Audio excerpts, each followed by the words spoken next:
வணக்கம். தனுசு ராசினியர்களுக்கும் கடகராசினியர்களுக்கும் இந்த பதிவு இரு ராசிகளை பற்றி பதிவு நான் அடிக்கடி செய்கிறேன். எல்லோர் வீட்டிலும் மகனாக, மகளாக, கணவனாக, மனைவியாக, தாயாக, தந்தையாக, உறவுகளாக, நண்பர்களாக இருப்பார்கள். எல்லா ராசிகளும் இருக்கும். அதனால் யாராவது தனுசு ராசிக்கு அட்டமாதிபதி சஷ்டாங்க ராசி கடகராசி, இந்த இரு ராசிகளும் ஒன்று சேர்ந்தால் நிம்மதி கிடைக்குமா?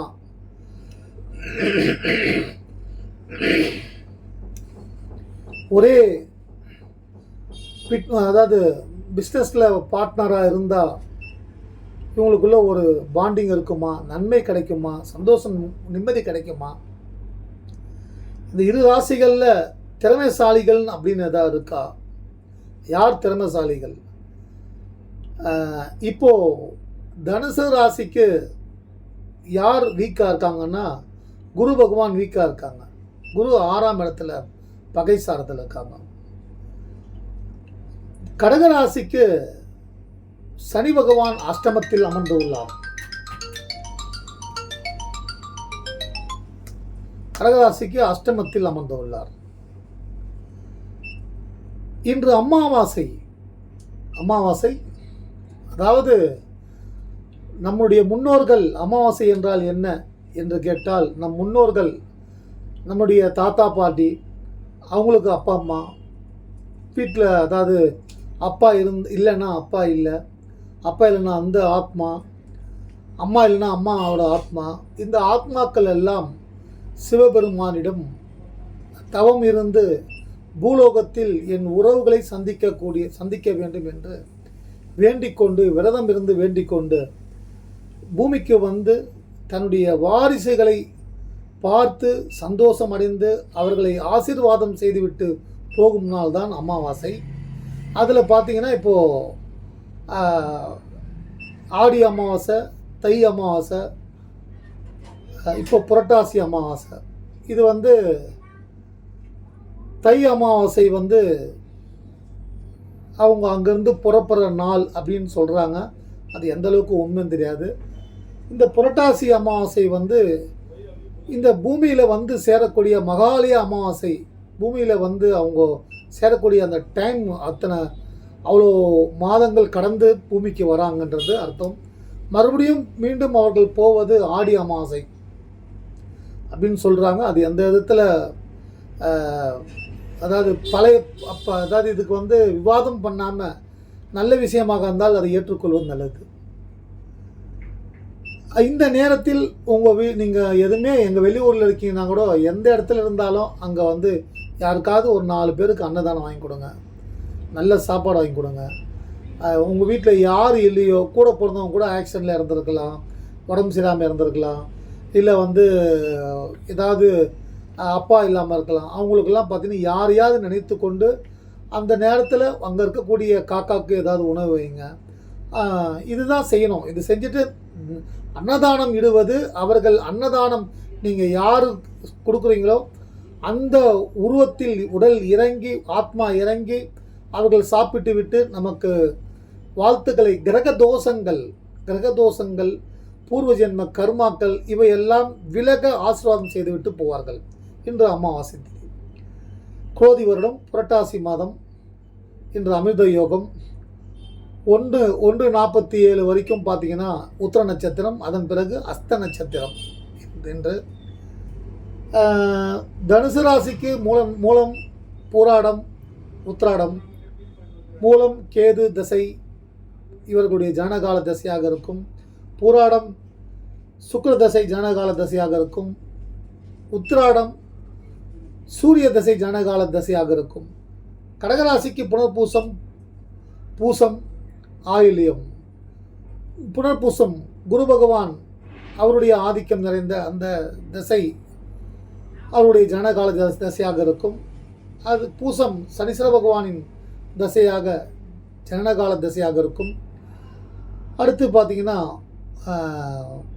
புனர்பூசம், பூசம், ஆயில்யம் புதன் பகவான் புதன் பகவானின் ஆதிக்கம் நிறைந்த ஜனனகால தசையாக இருக்கும். இப்போது இந்த இரு ராசிகள் திறமசாலிகள் யாருன்னு பார்த்தீங்கன்னா, யாரோட ஜாதகத்தில் நல்ல புத்தி தசை நடக்கும், அந்த தசையில் நல்ல புத்தி நடக்குது அப்படின்னா, நல்ல தசை நடக்குது, தனாதிபதி தசை, தன லாபாதிபதி தசை, அடுத்து வந்து ஏழுக்குடைய தசை, அப்புறம் வந்து உச்சமாக இருந்து கிரகங்கள் அந்த கிரகத்திற்கு பெரும்பாலும் எல்லா கிரகங்களும் உச்சமாக இருக்கும், அந்த கிரகத்தோட தசைகள் அப்படி நடக்கும் பொழுது அவர்கள் அதீத திறமைசாலிகளாகவும் அதிர்ஷ்டசாலிகளாகவும் இருப்பார்கள். இதை வந்து நேரம் கெட்டு போச்சுன்னா அவங்களுடைய திறமைகளுக்கு விலை இருக்காது, திறமைகள் வந்து எடுபடாது, அது நேரம் இதனால தான் அதை வச்சு தான் சொல்ல முடியும். உடனே அவங்களுக்கு வந்து திறமைசாலிகள் இல்லைன்னு சொல்ல முடியாது. இப்போ தனுசு ராசியை பொறுத்த மட்டில் பார்த்தீங்கன்னா, குரு சனி பகவான் 3ஆம் இடத்தில் அமர்ந்து உள்ளார், 4ஆம் இடத்தில் ராகு அமர்ந்து உள்ளார், குரு 6ஆம் இடத்தில், குரு 7இல் செவ்வாய், அதாவது விரய ஸ்தானாதிபதி பூர்வ புண்ணிய ஸ்தானாதிபதி செவ்வாய் பகவான் 7ஆம் இடத்தில் இருந்து ராசியை பார்த்து கொண்டிருக்கிறார். அடுத்து 10ஆம் இடத்தில் சூரியன், சந்திரன், புதன், கேது, இந்த 4 கிரகங்கள். புதன் ஆட்சி உச்சம் பெற்று உள்ளார். ஜீவனஸ்தானாதிபதி தொழில் ஸ்தானாதிபதி ஆட்சி உச்சம் பெற்றிருப்பது நன்மையே. 11ஆம் இடத்தில் சுக்கிரன் அவர் சொந்த வீட்டில் ஆட்சி பலம் பெற்று உள்ளார். வேலை வாய்ப்பு கிடைக்குமா தனுசு ராசிக்கு என்றால் வேலை வாய்ப்பு கிடைக்கும். வேலையில் இல்லாதவர்களுக்கு வேலை வாய்ப்பு கிடைக்கும். புதிதாக தொழில் துவங்க நல்ல நேரம் இது. சுக்கிரன் கலத்தரக்காரகன் என்று அழைக்கப்படும் சுக்கிரனே வந்து செல்வத்திற்கு அதிபதி. நல்ல வேலையில் இருக்காங்கன்னா சுக்கிரனோட ஆதிக்கம் இருந்தாதான் நல்ல வீடு, சந்தோஷமாக வீடு, வாகனம், காரு, பங்களா அப்படின்னு ஆடம்பரமாக இருந்தாங்கன்னா அதுக்கு சுக்கிரன் காரணம். நல்ல மனைவி அமைஞ்சா, நல்ல கணவன் அமைஞ்சா அதுக்கு சுக்கிரன் காரணம். சுக்கிரன் 11ஆம் இடத்தில் தனுசு ராசிக்கு அமர்ந்து உள்ளார். இது தனுசு ராசியை பொறுத்த மட்டில் இன்றைய கிரக நிலைகள். கடகராசியை பொறுத்த மட்டில் 3ஆம் வீட்டில் சந்திர பகவான், சூரிய பகவான், கேது, புதன் ஆட்சி உச்சம் பெற்று உள்ளார். அடுத்து பார்த்தீங்கன்னா 4 சுகஸ்தானத்தில் சுக்கிர பகவான் லாபஸ்தானாதிபதி ஆட்சி பலம் பெற்று உள்ளார். சுக்கிரன் அதாவது நிறைய நன்மைகள் ஏற்படக்கூடிய நல்ல நேரம் இது. அடுத்து வேலை வாய்ப்பு கிடைக்கும், திருமண பாக்கியம் உண்டாகும், திருமணம் நடக்காதவர்களுக்கு திருமண பாக்கியம் உண்டாகக்கூடிய நல்ல நேரம் இது கடகராசினர்களுக்கு. அஷ்டம சனியில் கல்யாணம் பண்ணலான்னா கல்யாணம் பண்ணலாம். உங்கள் ஜாதகம் வலிமையாக இருந்ததுன்னா கண்டிப்பாக கல்யாணம் பண்ணலாம். அது வந்து 7.5 சனி இருக்கும்போது நம்ம கல்யாணம் பண்ணலாம். ஒரு 29 வயசு 30 வயசில் 7.5 சனி வந்ததுன்னா 37 வயசு வரைக்கும் காரணம் வாலிபமே போயிடும். அதனால் கல்யாணம் பண்ணலாம். அதுக்கு வந்து சனீஸ்வர பகவானுக்கு ஒரு அபிஷேகம், குரு பகவானுக்கு ஒரு அபிஷேகம் செய்தால் போதும், சாந்தி ஆகிவிடும். அடுத்து பார்த்தீங்கன்னா 8ஆம் இடத்துல சனி பகவான், கடகராசிக்கு பெரிய மைனஸ். சனீஸ்வர பகவான் 8ஆம் இடத்தில் ஆட்சி பலம் பெற்று உள்ளார். 11ஆம் இடத்தில் குரு நிறைய, அதாவது முதல்ல சொன்னதெல்லாம் சனியோட ஆதிக்கத்தால் கடன் உருவாகும், போலீஸ் ஸ்டேஷன் போக ஓடிய நேரம் உண்டாகும், உறவுகள் எல்லாம் பகையாகும், உடல் ஆரோக்கிய பிரச்சனைகள் ஒவ்வொரு வயதில் உள்ளவர்களுக்கு அந்தந்த வயதிற்கேற்றாற் போல் ஒவ்வொன்றும் நடக்கும். அடுத்து பார்த்தீங்கன்னா மாணவர்களுக்கு புதன் உச்சம் பெற்று உள்ளார்.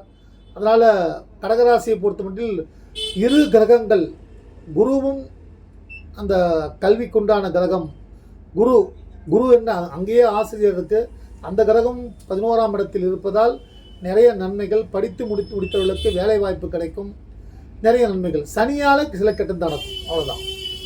இப்போ இதை எப்படி நம்ம தெரிஞ்சுக்கிறதுன்னு பார்த்தீங்கன்னா, எப்படி நம்ம நடந்துக்கணும்னு பார்த்தீங்கன்னா, 2 ராசிக்காரர்களும் ஒருத்தர் குருவால் பாதிக்கப்பட்டிருக்காங்க. சனி 3ஆம் இடத்தில் இருந்தால் யோகம். தனுசு ராசியை பொறுத்த மட்டில் பார்த்தீங்கன்னா, ஒன்று முடிவு பண்ணிட்டாங்கன்னா அந்த முடிவிலிருந்து அவங்க மாற மாட்டாங்க. தனுசு ராசிக்காரர்கள் நேர்மையாக இருப்பார்கள், உதவி செய்பவர்கள், எல்லாருக்கும் யாருக்கு வந்தாலும் அட்வைஸ் பண்ணக்கூடிய, அந்த அட்வைஸ் பண்ணும்போது சில இடங்களில் சில பேர்கள் ஏற்றுப்பார்கள், சில பேர்கள் ஏற்றுக்காதவங்ககிட்ட நீங்கள் சொன்னால் அங்கே உங்களுக்கு பகை உருவாகும். அந்த பேச்சு மூலமாக உங்களுக்கு வந்து நீங்களே எதிரியை நீங்கள் சம்பாதிச்சுப்பீங்க. தனுசு ராசிகள் திட்டம் போட்டு கட்டம் போட்டு எல்லாம் பக்காவாக செய்யக்கூடியவர்கள். ஆனால் 7.5 சனி நடந்து பலவிதமான சிக்கல்கள், கடன் தொல்லைகள், போலீஸ் ஸ்டேஷன் வழக்குகள், நிலம் வீடு வழக்குகள், கணவன் மனைவி உறவில் பிரச்சனை என்று தனுசு ராசியும் நிறைய சந்தித்தது. புத்தி கூர்மையானவர்கள் தனுசு ராசினியர்கள். 3 நட்சத்திரம் சொல்லலாம். மூல நட்சத்திரமாக இருந்தால் அவங்க வந்து தனக்கு கீழே எல்லாமே அடங்கி இருக்கணும்னு ஒரு நினைப்பாங்க. குடும்பத்தை அழகாக கட்டுக்கோப்பாக இவங்கெல்லாம் வரக்கூடாது, அவங்களாம் வரக்கூடாது, இவங்கெல்லாம் இருக்கணும். அவங்களுக்கு மூல நட்சத்திரக்காரர்களுக்கு அவர்கள் பிடித்தவர்களிடம் இவர்களுக்கு அதாவது எதிரில் இருக்கவங்களுக்கு என்ன தேவையோ அதை சாதிச்சுக்கலாம். அதுபோல் நல்ல குணம் உள்ளவர்கள். பூரண நட்சத்திரக்காரர்கள் ரொம்ப மெல்ட் ஆகிடுவாங்க, உருகிடுவாங்க. யார் எது பேசினாலும் உருகிடுவாங்க. திடீர்னு அவங்களுக்கு பிடிக்கலன்னா அவங்கள வந்து கிட்டவே சேர்க்க மாட்டாங்க, ஒதுக்கி வச்சுருவாங்க. இவங்க வந்து பூராடம் நட்சத்திரக்காரர்கள் எந்த வீட்டில் பிறக்கிறாங்களோ அவங்க அப்பா அம்மாவுக்கு யோகமாக இருக்கும். அந்த அப்பாவோட ஜாதகம் கெட்டு போயிருந்தால், அம்மாவோட ஜாதகம் கெட்டு போயிருந்தால் தான் பாதிப்பு வருமே தவிர, அப்பா அம்மா ஜாதகம் வந்து பிள்ளைகளோட ஜாதகம் பூராடம் சுக்கிரன் மகாலட்சுமி யோகம் கொண்ட பெண் குழந்தையாக இருந்தாலும் ஆண் குழந்தையாக இருந்தாலும், பெண் குழந்தையாக இருந்தால் மகாலட்சுமி, ஆண் குழந்தையாக இருந்தால் ஸ்ரீ ரங்கநாத பெருமாள், செல்வம் நிறைய தவழுகின்ற அந்த குடும்பம் செழிப்பாக இருக்கும். அடுத்து பார்த்தீங்கன்னா உத்திராடம் கோபமாக இருப்பாங்க, சூரியனோட ஆதிக்கம் பெற்றவர்கள். லட்சுமி நரசிம்மரை இவர்கள் வழிபட்டால் நினைத்தது நடக்கும், எதிரிகள் இருக்க மாட்டார்கள். இப்போ இரு ராசிகளும் பார்த்தீங்கன்னா, கடகராசி பார்த்தீங்கன்னா அவங்க ரொம்ப அமைதியாக இருப்பார்கள், உதவி செய்வார்கள், சந்தோஷமாக இருக்க விரும்புவார்கள், எல்லோரும் சேர்ந்து வாழணும் அப்படின்னு நினைப்பாங்க. சில நேரங்களில் சில கிரக பிரச்சனைகள் ஏற்படும் பொழுது பகைகள் உருவாகும். எந்த இடத்திற்கு வேண்டுமென்றாலும் செல்லுவார்கள். எந்த ஸ்டேஜ் ஒன்றாலும் அவங்க ஃபைட் பண்ணி அவங்க வாழ்க்கையை ஜெயிக்கக்கூடியவர்கள் கடகராசினியர்கள். ஆனால் அஷ்டமத்து சனி இருக்கும் பொழுது அடக்கமாக இருக்க வேண்டும். சில சமயங்களில் சனி பகவான் கெடுதலை கொடுத்து விடுவார். நீங்கள் எவ்வளோதான் திறமைசாலி, புத்திசாலி, நீங்கள் உங்களுக்கு முன்னாடியே பார்த்தீங்கன்னா உங்களுக்கு கீழே இருக்கவங்ககிட்ட ஒரு ஆர்டர், ஒரு சில வேலைகளை கொடுப்பாங்க. நீங்கள் அவங்களோட ரொம்ப திறமைசாலியாக இருப்பீங்க. இருந்தாலும் உங்களை மதிக்காமல் கொடுப்பாங்க. காரணம் அஷ்டமத்து சனி. வேலை இல்லாமல் திண்டாட்டம் ஒரு சிலர்களுக்கு இருக்கும். குரு பகவான் லாபஸ்தானத்தில் இருப்பது கடகராசிக்கு தனலாபம் உண்டாகும். அதாவது மனைவி கணவன் இவர்கள் உறவில் ரொம்ப சந்தோஷம் இருக்கும் இந்த நேரம். ஆனால் அடுத்து வரப்போகிறது 12ஆம் இடத்தில் குரு பகவான். கவனமாக இருக்க வேண்டும், திட்டம் போட்டு செயல்படுங்கள். இன்னும் அடுத்த வருடம் 6 மாதத்துக்கு அப்புறம் பார்த்தீங்கன்னா குரு 12ஆம் இடத்துல வராரு. அப்போது சில பாதிப்புகள்லாம் வரும். அந்த பொருளாதார பாதிப்புகள் வராமல் இருக்க இப்பொழுதே சிக்கனமாக பணத்தை சேர்த்து வைத்து கொண்டு எதையெல்லாம் பாதுகாப்பாக செய்யணுமோ, நிலம் வாங்கிறது, இடம் வாங்கிறது, இதெல்லாம் உத்தமமான நேரம். தொழில் வளர்ச்சிக்கு கடன் வாங்குவது நல்ல நேரம்.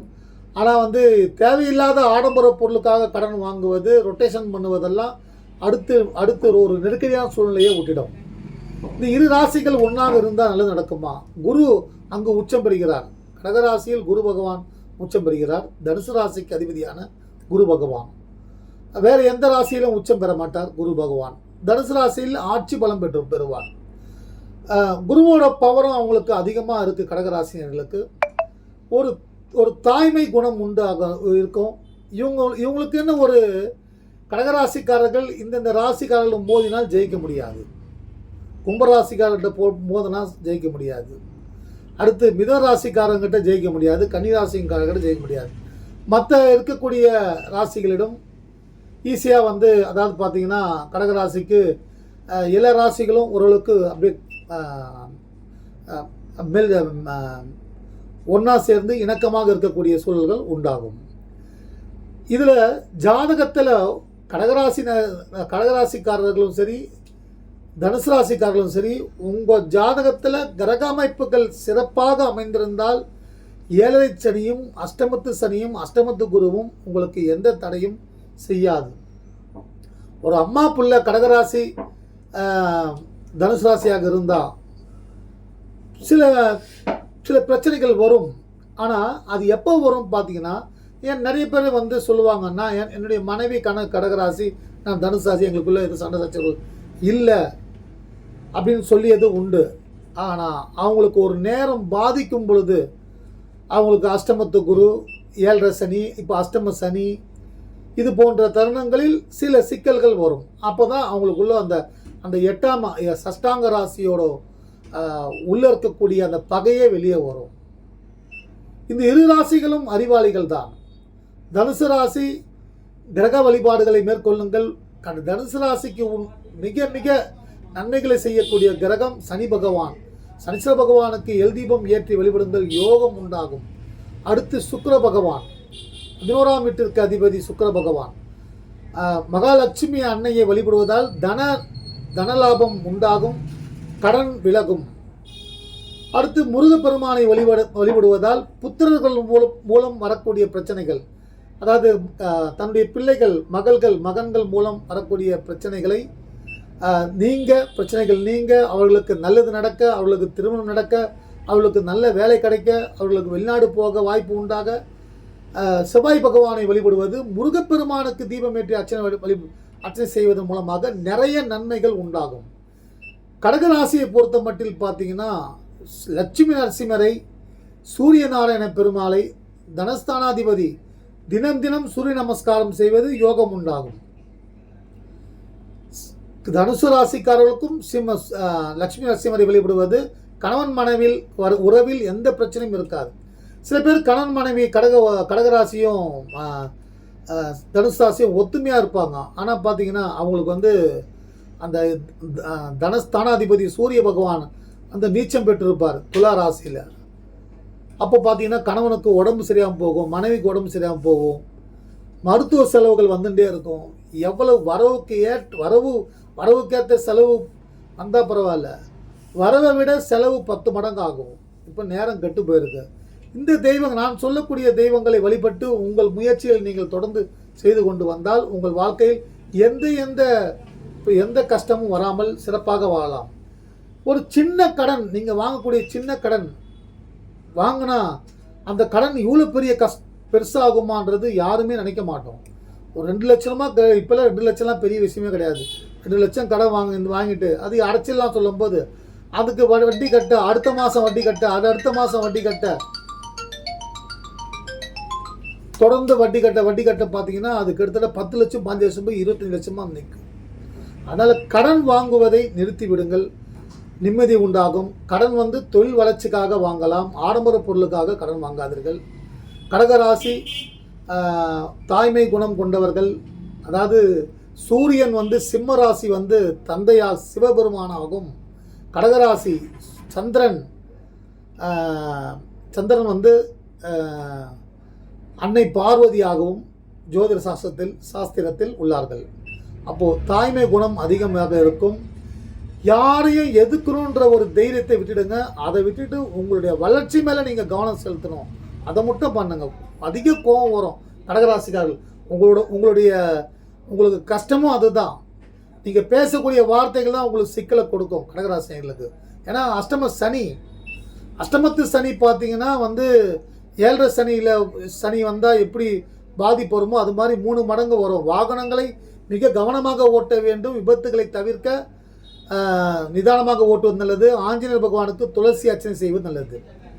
வயதில் மூத்தவர்களாக இருந்தால் உடல் ஆரோக்கியத்திற்காக ஸ்ரீ ஆஞ்சநேயர் பகவானையும் தன்வந்திரி பெருமாளையும் வழிபடுவது யோகம் உண்டாகும். கடகராசினியர்களுக்கும் தனுசு ராசினியர்களுக்கும் 8வது ராசியாக இருந்தாலும் மனம் ஒன்றுபட்டு விட்டால் எப்படி அன்பை காட்ட வேண்டும் என்று நீங்கள் அதை தெரிந்து கொண்டால் உங்களைப் போல ஒரு சந்தோஷமான ஒரு பெயர் இருக்க முடியாது. கடகராசினியர்களுக்கும் தனுசு ராசிகளுக்கும் நன்மைகள் உண்டாகட்டும். விநாயகர் பெருமான் அருளால், முருகப்பெருமான் அருளால் இன்றைக்கி திருப்பதி கூட சென்னையில் நடக்குது. மிகப்பெரிய ஒரு திருவிழா சென்னையில். இப்போது அந்த பெருமாளின் அருள், உலகத்திற்கே செல்வத்தை கொடுக்கக்கூடிய பெருமாளின் அருள் தனுசு ராசினியர்களுக்கும் கடகராசினியர்களுக்கும் கிடைக்கட்டும். மீண்டும் அடுத்த பதிவில் சந்திப்போம். நன்றி, வணக்கம், வாழ்க வாழ்க.